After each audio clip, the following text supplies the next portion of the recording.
고린도후서 8장 13절입니다. 고린도후서 8장 13절입니다. 이는 다른 사람들은 평안하게 하고 너희는 곤고하게 하려는 것이 아니요 평균케 하려 함이니 이제 너희의 유효한 것으로 저희 부족한 것을 보충함은 후에 저희 유효한 것으로 너희 부족한 것을 보충하여 평균하게 하려 함이라. 기록한 것 같이 많이 거둔 자도 남지 아니하였고 적게 거둔 자도 모자라지 아니하였느니라. 오늘 우리가 읽은 이 고린도후서 8장 13절에서 15절까지의 내용은 결국 한마디로 얘기하면 이겁니다. 왜 가진 자가 가난한 자를 책임져야 하는가 하는 데 대한 대답입니다. 가진 자와 안 가진 자 이렇게 대비를 하고 있기보다는 실제적인 대비는 부지런한 자와 어떤 의미에서 게으른 자 이런 대비가 더 느낌상 강합니다. 우리나라는 그 부자에 대한 인식이 나쁩니다. 해방 이후에 우리나라에서 부자가 된 사람들은 다 정치권과 결탁이 됐거나 무슨 하여튼 정당하지 않은 방법으로 돈을 번 사람들이 더 많았기 때문에 돈을 가지면 그 부자가 돼 있으면 다 도둑놈 취급을 받아왔습니다. 그러나 미국 같으면 부자라는 것은 능력 있는 사람이라는 한 표입니다. 그래서 성경에도 부자는 하나님 나라에 들어가기가 어렵다. 그러는 얘기는 능력 있는 자를 말하는 것이지, 그것이 그냥 다만 돈 많이 가진 사람을 뜻하는 것은 아닙니다. 그래서 지금 여기에 풍기는 그 분위기는 가난한 사람들은 불운해서 그럴 수도 있고 뭐 여러 가지 피치 못할 사정으로 어려운 사람도 없지 않지만 대부분의 경우에 게을렀기 때문에 혹은 뭐 배짱이 같이 살았기 때문에 어려운 것인데 그걸 그 사람들 놀 때 안 놀고 그 사람들 쓸 때 안 쓴 내가 왜 그걸 책임져야 하는가 라는 질문에 대한 대답이 됩니다. 그래서 이는 다른 사람들은 평안하게 하고 너희는 곤고하게 하려는 것이 아니라 하는 말이 나오는 겁니다.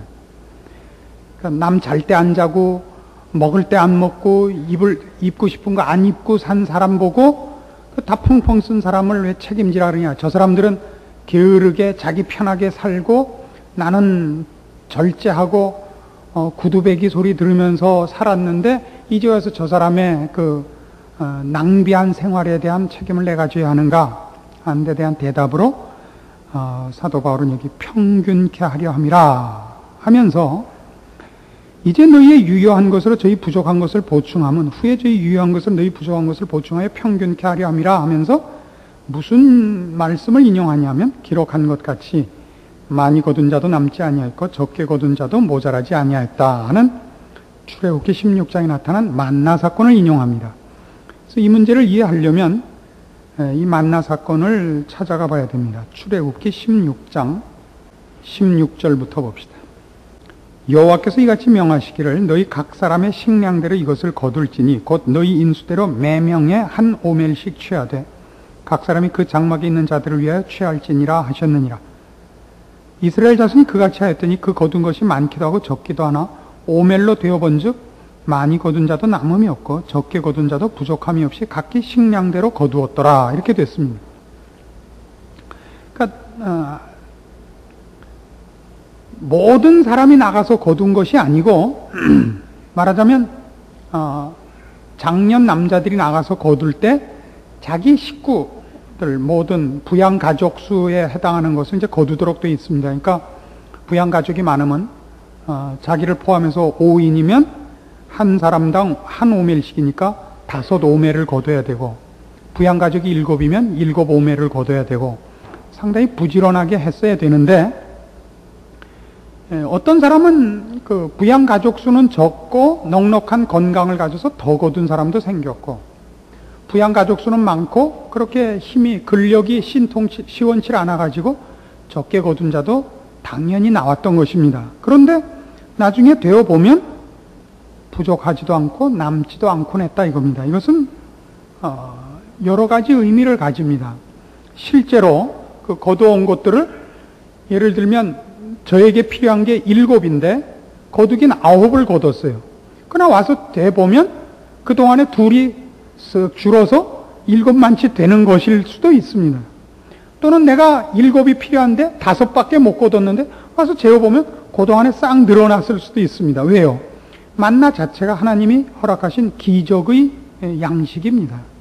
그래서 각 사람에게 맞도록 조정하시는 일까지 하나님이 간섭하신 것을 우리가 충분히 압니다. 그러나 사도 바울은 지금 이 문제를 뭐에다 인용하느냐 하면 고린도 교회 교인들을 보고 예루살렘 성도를 위한 헌금을 하라고 하면서 저희의 부족한 것을 너희의 유효한 것으로 메꿔라 이거거든요. 그러면서 이 말씀을 인용함으로써 이 만나 사건을 인용함으로써 무슨 얘기를 하고 있냐? 많이 거둔 자도 남지 않고 적게 거둔 자도 모자라지 않았던 것은 많이 거둔 자에 남는 것이 부족하게 거둔 자의 부족한 부분에 흘러 들어간 것이다. 이렇게 얘기를 하고 있는 겁니다. 하나님께서는 뭐 이렇게 갖고 오는 동안에 여기 있는 거 집어다가 일로 넣고 뭐 이러시진 않으셨을 겁니다. 뭐 하나님이 그렇게 하신 건 아니겠습니다만은 사도 바울은 그렇게 이제 이걸 인용하면서는 그런 식으로 하나님이 한 것 이상, 그러니까 남게 거둔 자가 부족한 자에게 준 것으로까지 인용을 해오고 있습니다. 참으로 놀라운 인용이죠. 실제로는 그런 것이 아닙니다. 많이 거둔 자는 욕심 있게 거둔 거고 적게 거둔 자는 거둘 능력이 없어서 부양 가족이 다 먹을 만큼의 그 양을 확보하지 못했었던 것입니다. 그럼에도 가면 많이 거둬도 남지 않고 적게 거둔 자도 모자라지 않도록 하나님이 간섭하신 것인데 그것을 하나님의 간섭으로만 치부하지 않고 바울은 그것을 뭐라고 인용한다고요? 많이 거둔 자가 모자란 자에게 줬다라고 인용을 한단 말이에요. 참 놀랍죠? 실제로는 안 그랬습니다. 실제로는 많이 거둔 자가 적게 거둔 자에게 나눠줬던 건 아닙니다. 하나님이 그렇게 하셨습니다. 하나님이 많이 거둔 자를 남지 않게 하고 적게 거둔 자를 부족하지 않게 하셨는데 그것을 사도 바울이 많이 거둔 자가 부족한 자에게 나눠준 것으로 인용한 그 시각을 성경이 갖고 있느냐 하는 것입니다. 성경이 그것을 갖고 있는 것입니다. 성경이 갖고 있는 사람에게 불쌍한 사람을 도우라고 하는 얘기는 바로 하나님이 각자의 부족한 것을 채우시는 하나님이요. 그 부족한 것을 채우실 때 여유 있는 자, 그 여유란 건 꼭 물질의 여유가 아닙니다. 신앙으로서 하나님의 구제와 긍휼에 동참하는 자를 동원하여 그 일을 하신다는 것으로 사도 바울이 이해하고 있고 그것은 성경의 중심적인 사상인 것입니다. 그래서 우리는 이 사건을 놓고 무슨 생각을 해야 되느냐 하면 부자가 여유 있도록 가진 것이 자기 몫이 아니라는 성경의 고발에 귀를 기울여야 하는 것입니다. 그 헌금은 자랑으로 내놓을 것도 아니요, 무슨 마지못해 내놓을 것도 아니요, 처음부터 내 몫이 아닌 거라고 성경이 가르치는 것입니다. 내 몫에 필요한 만큼 이상의 모든 것들은 내 것이 아니고 내가 맡아 갖고 있는 것입니다. 주인에게 되돌려줘야 됩니다. 그 주인은 누구냐? 부족한 자들 모두라는 것입니다. 그렇게 안 하면 어떻게 되느냐? 그렇게 안 하면 남겨뒀던 것이 어떻게 됐느냐 하면요, 여긴 이렇게 되어 있어요. 19절 보시면 모세가 그들에게 이르기를 아무든지 아침까지 그것을 남겨두지 말라 했으나 그들이 모세의 말을 청정치 아니하고 더러는 아침까지 두었더니 벌레가 생기고 냄새가 난지라. 이거예요. 그 남겨두면 그게 썩어요. 그래서 우리 현실적으로 돌아와서 이렇게 얘기를 해봐요. 우리가 돈 하는 것은 이 세상을 살아나가는데 필요한 모든 것을 돈으로, 화폐로 어쨌든 구매하고 화폐로 환산할 수밖에 없는, 돈이 만물의 척도이기 때문에 그렇습니다. 근데 그 돈을 가지면 그래서 행복을 살 것 같은데, 돈을 가지면 돈은 언제나 언제나 목마르게 만들지 갈증을 풀어준 예가 없습니다. 안 그렇습니까?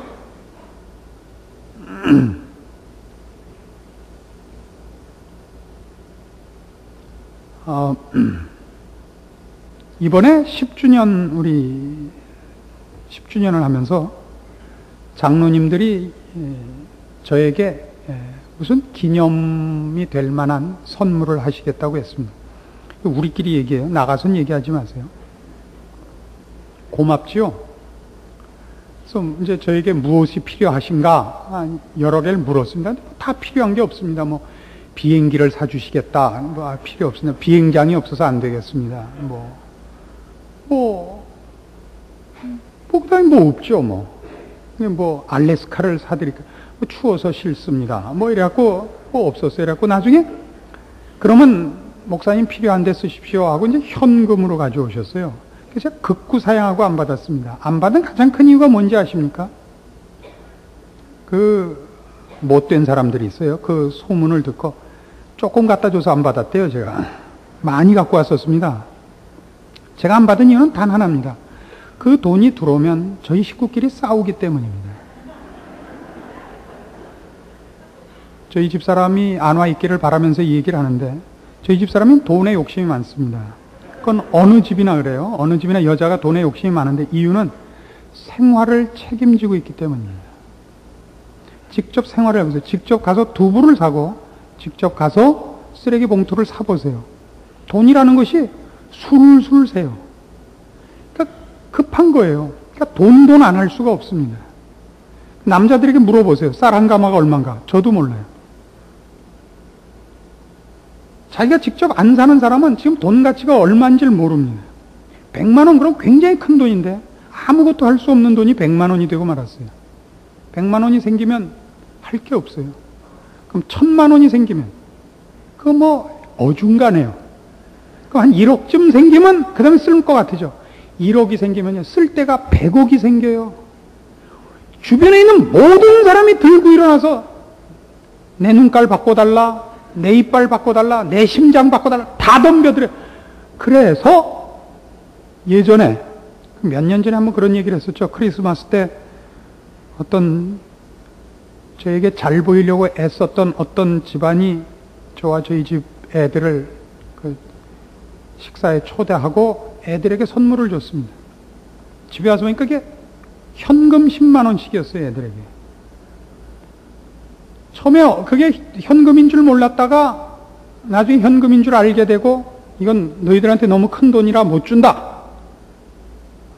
엄마가 갖고 있겠다. 애들이 펄펄 뛰었죠. 언제 엄마한테 들어가서 다시 나온 적이 있느냐? 그건 사실 그렇습니다. 다시 나온 적이 없죠. 그래서 어떻게 길길이 날뛰는지 잠깐 스톱. 그 계엄을 선포하고 비상계엄을 선포하고 이 돈이 생겨서 싸운 것이니까 이 돈을 원래대로 없었던 걸로 하자. 하고 정말 보는 앞에서 다 태워버렸습니다. 근데 그 돈을 태우면 법에 걸린다 그러대요. 그러나 이 갸륵한 부송을 누가 벌을 하겠습니까? 그리고 다시는 애들이 돈 갖고 안 싸웁니다. 그걸 제가 태우는 줄 아니까. 그래서 그 돈을 거부한 가장 큰 이유는 그겁니다. 지금 당장 제가 개인적으로 쓸 필요도 없고, 만일 도와줘야 될 때라도 있지 않습니까? 도와주는 일은 교회가 같이 하면 됐지. 제 개인 이름으로 생색내면서 어디 도와줄 때도 없습니다. 그리고 그 돈 받으면 저희 어머니 또, 야, 너 돈 받았다며? 그러고 받은 거에 10배 내놓으라 그렇게죠. 우리 마누라 그러겠죠. 왜 시집 식구만 엄마고 우리 집은 엄마 아니야? 또 이럴 거죠. 생각만 해도 골치가 아파요. 이런 거 오래 생각할 필요도 없어요. 전 0.3천, 이건 아니다. 그래서 안 받았어요. 아주 가장 간단한 현실적인 판단이요. 지혜로운 판단이요. 괜찮은 판단이다. 스스로는 그렇게 생각하고 있습니다. 그래서 이 문제를 왜 이렇게 장황하게 설명하느냐 하면, 여러분, 부가 그렇다는 얘기입니다. 여러분이 통장에 돈을 넣어놓고 있고, 무슨 부동산을 어디 갖고 있어서 내가 저걸 믿고, 이건 참 못난 짓이라는 것을 성경이 어느 곳에서나 가르칩니다. 다음날 아침이 되면 썩어 없어지는 것입니다, 정말. 예수님께서 직접 하신 비유가 있죠. 부자가 그 해 풍년이 들어서 너무나 많이 수확한 거예요. 어떡할까? 아유, 내가 왜 그 생각을 못했을까? 창고를 더 짓고 더 쌓아놓자. 뭐라 그랬다고요? 오늘 밤 내가 너를 부르면 그게 다 누구 것이 되겠느냐? 자식 것이 되지. 자식 것 안 됩니다. 자식들이 평생을 싸워요. 여러분, 자식에게 절대 돈 물려주지 마세요. 그래서 우리 교회 주일학교 애들은 다른 교회 나간다 그러대요. 우리 목사님 밤낮 돈 물려주지 말라 그러는데 부모님 보고 다른 교회 나가자 그런대요. 자식들도 그렇습니다. 부모가 돈을 갖고 있으면요, 절대 열심을 내서 살질 않습니다. 돈 물려받을 건데요. 돈 물려받을 건데. 그래서 그것은 여러분 가족 전체를 망하게 하는 것입니다. 돈은 들어오면 무서운 벌레 보듯 해야 돼요. 그 얼른 손에 닿기 전에 애비다, 애비다. 빨리 누구 주세요, 빨리. 여러분에게 꼭 필요한 것 이외의 돈을 여러분이 갖고 있을 필요가 없습니다. 단 여러분이 갖고 있다. 하나님 여러분에 그걸 맡길 만한 이유가 있어서 맡겼을 수 있습니다. 여러분이 지혜롭고 정직하고 사심이 없고 그것을 관리할 능력이 있기 때문에 여러분에게 그걸 맡기셨을 수는 있습니다. 그러니까 여러분이 그냥 아무에게 턱턱 주는 것이 구제가 아닙니다. 그건 책임을 또 회피하는 거니까 여러분이 갖고 필요에 따라 여러 사람을 구제하고 나누는 일을 여러분이 하고 있어서 여러분이 그걸 맡아 있기 때문에 남들에게 그저 다른 사람과 구별되지 않는 그저 단순한 부자로 비치는 오해는 감수해도 좋지만 다른 이유로 부를 갖고 있는 것은 스스로에게 손해입니다. 그걸 이제 성경은 뭐라고 우리에게 얘기를 하냐면 이 만나 사건을 시작할 때 이렇게 해요. 16장 1절 보세요. 출애굽기 16장 1절. 이스라엘 자손의 온 회중이 엘림에서 떠나 엘림과 시내산 사이 신광야에 이르니 애굽에서 나온 후 제2월 15일이라. 이스라엘 온 회중이 그 광야에서 모세와 아론을 원망하여 그들에게 이르되 우리가 애굽 땅에서 고기 가마 곁에 앉았던 때와 떡을 배불리 먹던 때 여호와의 손에 죽었다면 좋았을 것을 너희가 이 광야로 우리를 인도하여 내어 이 온 회중으로 줄여죽게 하는도다. 때에 여호와께서 모세에게 이르시되 보라 내가 너희를 위하여 하늘에서 양식을 비같이 내리리니 백성이 나가서 일용할 것을 날마다 거둘 것이라. 이같이 하여 그들이 나의 율법을 준행하나 아니하나 내가 시험하리라. 만나를 줄 때 분명하게 하나 건 조건이 있습니다. 일용할 양식은 내가 책임진다. 그건 내가 책임진다. 그럼 그 다음의 일, 너희가 하나님의 백성답게 사느냐 안 하느냐 하는 문제는 너희가 어디 하나하나 보자. 내 길을 건 것이 만납니다. 여러분 지금 우리한테 이게 현실적으로 어떤 질문이 되느냐 하면 먹고 사는 것을 여러분이 노력해서 얻은 것이 아니라 하나님이 준 것입니다. 하나님이 우리에게 이렇게 얘기하시는 겁니다. 내가 내 백성으로 지명하여 부른 자들을 내가 굶겨 죽인 예가 있느냐 이겁니다. 그런데 너희는 얘기하기를 배가 고파서 정당한 신앙생활을 못한다고 하니 내가 그럼 너희를 여유 있게 해주마. 그래 가지고 너희가 정말 신앙생활을 하나하나 보자 이겁니다. 그게 결과가 신명기 8장에 나옵니다. 잘 아시는 사건이에요. 신명기 8장. 신명기 8장 1절. 내가 오늘날 명하는 모든 명령을 너희는 지켜 행하라. 그리하면 너희가 살고 번성하고 여호와께서 너희의 열조에게 맹세하신 땅에 들어가서 그것을 얻으리라. 네 하나님 여호와께서 이 40년 동안에 너로 광야의 길을 걷게 하신 것을 기억하라. 이는 너를 낮추시며 너를 시험하사 네 마음이 어떠한지 그 명령을 지키는지 아니 지키는지 알려 하심이라. 너를 낮추시며 너로 줄이게 하시며 또 너도 알지 못하며 네 열조도 알지 못하던 만나를 네게 먹이신 것은 사람이 떡으로만 사는 것이 아니요 여호와의 입에서 나오는 모든 말씀으로 사는 줄을 너로 알게 하려 하심이니라. 이겁니다. 자, 이스라엘 백성이 광야길을 걸었느냐? 이스라엘 백성이 하나님의 말씀 거역해서 광야길을 걸었습니다. 40년 광야 생활은 하나님의 계획이 있었던 것이 아니고 가데스 바네아에서 가나안 땅에 12정탐꾼을 보낸 후에 그 보고를 받고 저들이 하나님을 원망하고 하나님의 명령을 거역해서 떨어진 벌이었습니다. 그래서 광야 40년이 시작됐습니다. 그 광야 40년 내내 만나는 내렸습니다. 그러나 이스라엘 백성은 광야 40년 그 자체를 저들의 불신앙으로 초래한 것이요. 광야 40년 내내 지진으로 죽고 불뱀에 물려 죽고 하는 일들을 자초했습니다. 하나님은 그 어느 때나 만나를 중단하신 적은 없지만 저들은 배고프지 않은 상태에서 한 번도 하나님 말씀을 정당하게 순종한 것이 없었던 것입니다. 그래서 여기 말합니다. 아까 출애굽기 16장에서 본 바와 같이 만나를 주겠다. 그래 내가 너희가 어떤 사람인지 보겠다. 내 율법을 지키나 안 지키나 보겠다. 한 그 답입니다.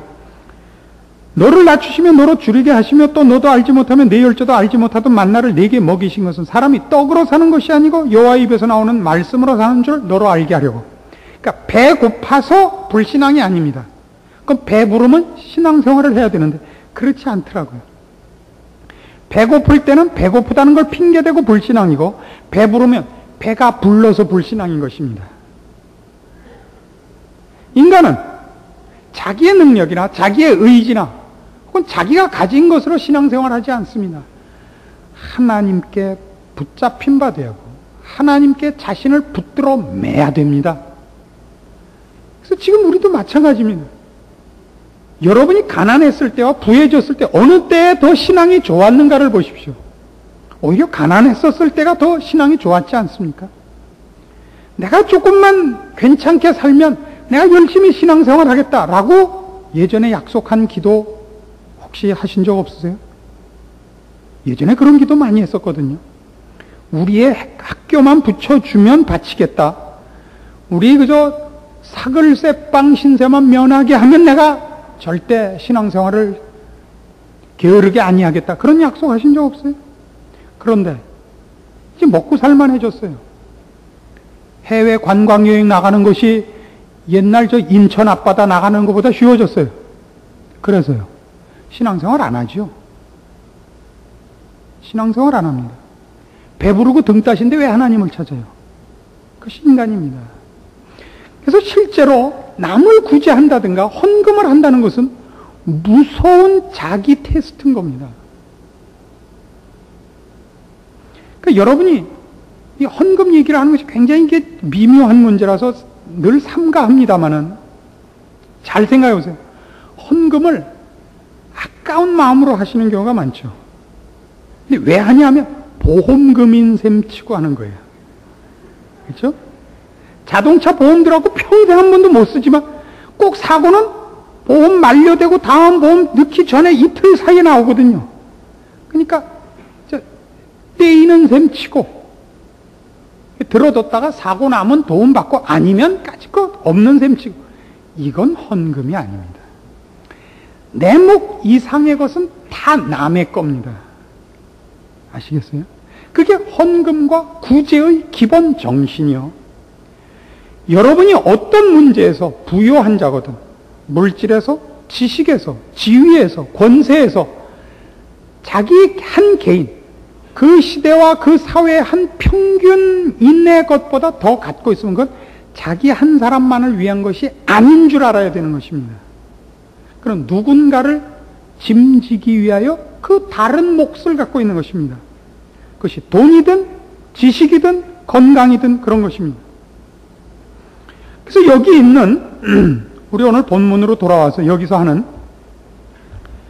이제 너희의 유효한 것으로 저희 부족한 것을 보충한다 하는 이 표현은 이겁니다. 우리가 지금 이 만나 사건을 예로 볼 때 사도 바울이 너희에게 남는 것을 저들에게 줘야 된다 하는 이유는 너희가 넉넉하니까 나눠줘라 이것이 아닙니다. 그 남는 것은 내 것이 아니다 이겁니다. 왜 아니냐?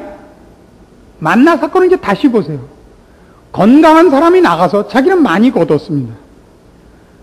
그렇지 못한 사람은 가서 또 부양가족도 많고 그럼 미처 다 그 몫을 거두지 못했을 겁니다. 근데 많이 거둔 사람이 난 많이 거뒀으니까 이건 내 거다라고 얘기하는 건 매우 그 미련한 소치인 것입니다. 왜요? 거둔 것이 만나를 생산한 것은 아니었기 때문입니다. 그렇지 않습니까? 은혜를 거둔 것에 불과합니다. 제가 고등학교 다니던 시절에는 여름방학이 되면 이렇게 배낭 둘러매고 텐트 갖고 캠핑 다니는 것이 한참 유행이었습니다. 그래서 이제 인천에 가서 배를 타고 이제 그 말리포를 늘 이렇게 가곤 했는데 가면 말리포엔 사람이 바글바글해요.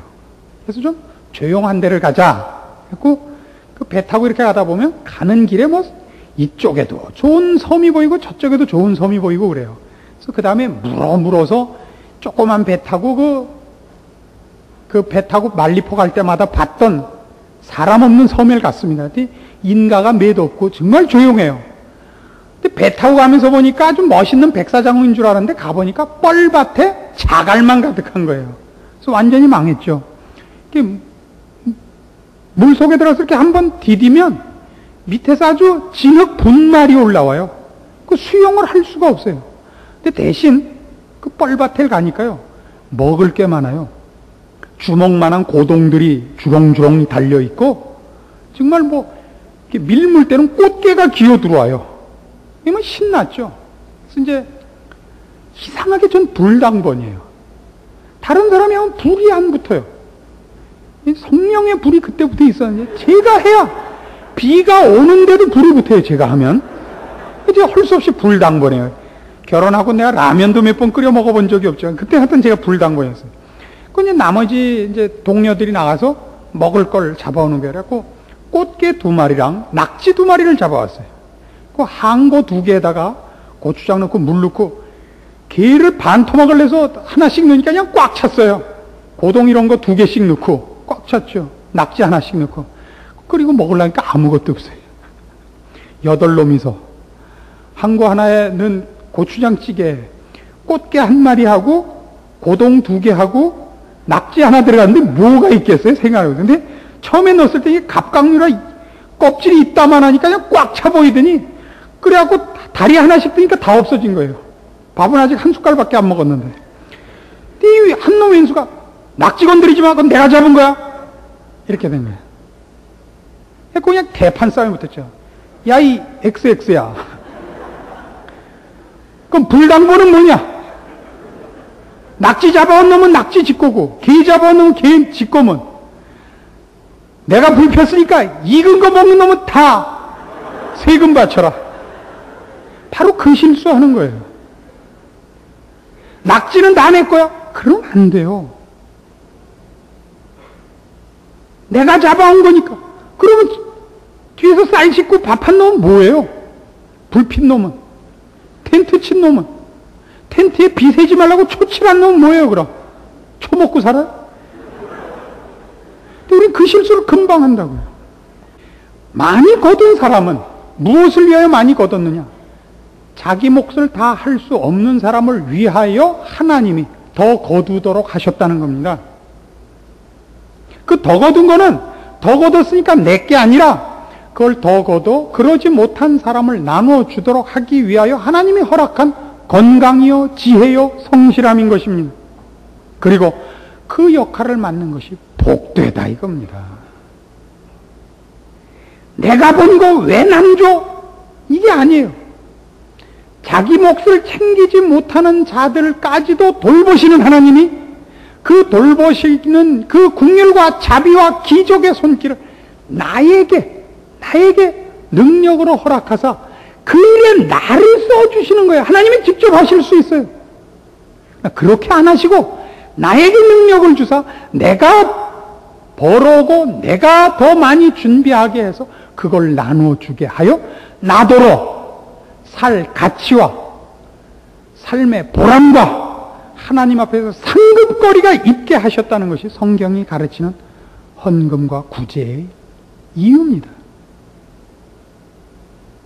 나는 내가 노력해서 더 가진 것이 남 줄 수 없다. 난 11전 했으면 난 나 할 일 다 했다. 마음대로 하세요. 더 이상 뭐라 그러겠어요. 지 돈 갖고 지가 고집 부리는데. 그러나 그건 불행한 일입니다. 돈이 사람을 행복하게 한 예가 없습니다. 성경이 이 문제에 대해 얼마나 많은 것을 우리에게 가르치는지 모릅니다. 불의의 재물로 친구를 사귀라. 그래서 불의의 재물은 그것이 어떻게 도둑질 했거나 정당하지 않은 방법으로 벌었다는 뜻이 아닙니다. 자기 몫이 아닌 것을 얘기하는 것입니다. 자기 몫 이상의 것. 그건 남을 위하여, 부족한 자를 위하여, 연약하는 자를 위하여 하나님이 나에게 준비시키신 것. 그거 나눠주라고요. 그러면 여러분은 여러분의 인생이 하나님 앞에 쓰임받는 복된 인생인 것을 직접 경험할 것이요. 하나님이 어떻게 긍휼과 자비와 은혜를 정말 하수같이 허락하시는가? 여러분 직접 그 기적의 현장의 중심에 서서 체험할 것이요. 하나님이 받으시는 영광에 여러분이 동시에 박수 받으실 것입니다. 이것은 지혜의 문제입니다. 분별의 문제입니다. 관용과 무슨 고집의 문제가 아닙니다. 성도들에게 허락된 삶이 어떤 것인가? 우리가 나눠주도록 부름을 받은 것이 얼마나 복된가? 그리고 어떻게 그것이 나의 책임인가 기억하셔서 겸손과 성실로 여러분의 인생을 하나님 앞에 쓰임받도록 지혜로운 선택과 분별과 결단이 있는 복된 인생이 되기를 권합니다. 기도하십시다. 하나님 아버지 은혜를 감사합니다. 하나님께서 우리와 함께 하시고 우리의 인생을 들어서사 우리의 손길로 복되게 하셨습니다. 하나님이 연약한 자와 뒤늦은 자를 위하여 저희를 먼저 세우시고 저희 손을 통하여 기적을 이루십니다. 하나님이 우리를 모세같이 쓰시며 엘리야같이 쓰십니다. 우리는 마땅히 주 앞에 순종해야 하고 이 복된 부름에 기쁨으로 순종하고 열심을 품고 쫓아가야 옳습니다. 우리에게 지혜를 주시고 분별을 주시고 믿음을 주시옵소서. 우리가 맡은 인생의 책임을 감당하는 자 되게 하사 우리의 입술에 감사와 찬송과 간증을 받으시옵소서. 예수님의 이름으로 기도합니다. 아멘.